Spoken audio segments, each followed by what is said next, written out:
She doesn't look back, completely freaked out. She reaches the street, screaming at the top of her lungs. Luckily, people are actually out. Passers-by rush to help. When the police finally show up, they're expecting a standard robbery, a break-in gone wrong. Instead, she gives them a name. A name, she said, that tried to bite her in the neck. A name that makes the officers stop dead in their tracks.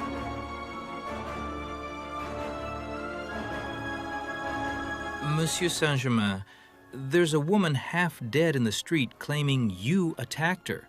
She says you tried to, well, she says you bit her, sir. Bit her? Officers, do I look like a man who resorts to animalistic urges? The poor girl simply had too much wine. You're welcome to join us. Jacques Saint-Germain was a pillar of the New Orleans elite. He was the guy who threw the best parties in the city. He was wealthy, charming, and worldly. He spoke many languages, and of course, he was connected. Jacques knew all the top city officials, including the mayor and the chief of police. He was friends with the most powerful businessmen in the South. He didn't just offer them investment tips. He offered them access to a world of indulgence they couldn't find in any boardroom. Jacques knew that the easiest way to own a man's soul was to provide for his darkest, most secret appetites. To the police, this girl wasn't just a victim. She was a PR nightmare. They were staring at the home of a man whose social shadow reached way higher than the law. But as they stood there in the evening street, looking at those heavy doors, they couldn't ignore the whispers.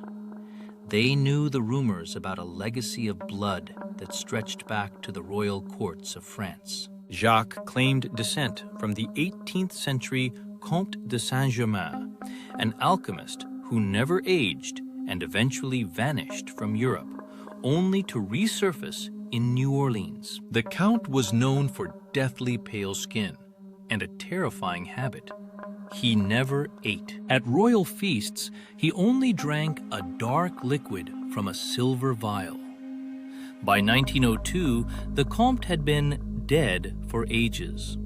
And when Jacques Saint-Germain appeared on the scene, some city elders realized Jacques didn't just share a name with the legend, he shared the same face. He hosted the quarter's most lavish dinners, but while guests ate, he only sipped dark red wine. It wasn't just his diet that had people talking. It was the pattern. During the months that Jacques lived on Royal Street, the city's disappearances started to climb. Young women were vanishing into the fog of the French Quarter. The locals noticed that this nobleman only came out after the sun went down. They also noticed his servants bought massive amounts of meat from the market, meat that was never cooked, but instead seemed to be bled dry. Then there were the late-night visitors, strange carriages pulling up in the small hours. People with skin like polished marble, dressed in heavy velvets despite the Louisiana heat. They moved with a silent, eerie grace, disappearing behind those heavy doors. The neighbors were looking at a man who claimed to be the heir to a deathless legacy, who never touched food and who lived in a house filled with pale-skinned strangers. Now, if you're a fan of vampire movies and books, like me, then you're not a stranger to stories of vampires in New Orleans. There are the TV favorites, the originals, and True Blood. Of course, there's the classic Vampire Chronicles from the Anne Rice saga. Together, they turned the French Quarter into a dark playground. But here's the kicker. The Michelsons of the originals, the Rice vampires, the Northmans and Comptons of True Blood, they're fiction. They're brought alive through the ink of a novelist's pen. But Jacques Saint-Germain? The police reports were real. The blood on that girl's neck was real. In 1902, the man living behind those heavy doors on Royal Street wasn't a character. He was a neighbor. It's important to mention here that aside from the book and TV vampires, New Orleans is also teeming with vampires from folklore. Beyond Jacques, locals often tell the tales of the casket girls of the 1700s, who arrived from France with coffin-shaped trunks. Many believe they brought the undead, not dresses. Then there are the 1930s Carter brothers, caught with a room of victims. They were executed and entombed, but police later found their coffins empty. Today, two men matching their description still haunt the riverfront. So now, we're back in the present. And when the police left Saint-Germain's mansion that night, they made their first mistake. They returned the next day to continue their investigation, but the house was silent.